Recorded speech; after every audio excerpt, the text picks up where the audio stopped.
ভারতের বেসরকারি উড়োজাহাজ সংস্থা এয়ার ইন্ডিয়া এক্সপ্রেস সহ এই গ্রুপের সব পাইলটের জন্য মাদক পরীক্ষা বাধ্যতামূলক করা হয়েছে।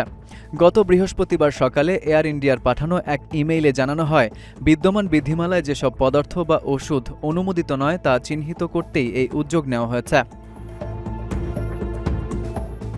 ইমেইল বার্তার তথ্য অনুযায়ী এয়ারলাইন্সের গুরুগ্রাম কেন্দ্রে প্রশিক্ষণের পাশাপাশি এই পরীক্ষাগুলো সম্পন্ন করা হবে। তবে যেসব ফ্লাইট ইতিমধ্যে মাঝ আকাশে রয়েছে কিংবা যেসব পাইলট বর্তমানে দিল্লি এনসিআরের বাইরে অবস্থান করছেন তাদের গন্তব্য শহরের এয়ার ইন্ডিয়া কার্যালয়ে এই মাদক পরীক্ষা করা হবে।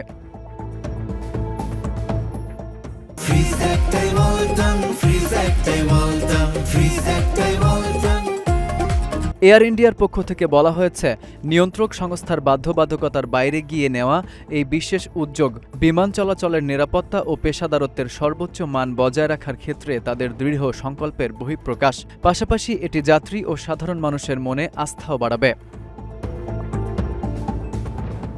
সাম্প্রতিক সময়ে এয়ার ইন্ডিয়ার ফুকেট দিল্লি ফ্লাইটে মাঝ আকাশে ঘটা একটি মারাত্মক দুর্ঘটনার মাত্র কয়েকদিন পরেই পাইলটদের মাদক পরীক্ষার এই কঠোর নির্দেশ দেওয়া হলো। ওই দুর্ঘটনায় উড়োজাহাজটি হঠাৎ মাঝ আকাশে ৩০০ ফুট নিচে নেমে যায় এবং এতে অন্তত ২৪ জন যাত্রী আহত হন। প্রাথমিকভাবে এই দুর্ঘটনার জন্য উড়োজাহাজের তীব্র ঝাঁকুনিকে দায়ী করা হলেও কয়েকটি সূত্রের দাবি, দায়িত্বপ্রাপ্ত প্রধান পাইলটের ড্রাগ টেস্টের ফল গাঁজার ক্ষেত্রে পজিটিভ এসেছে।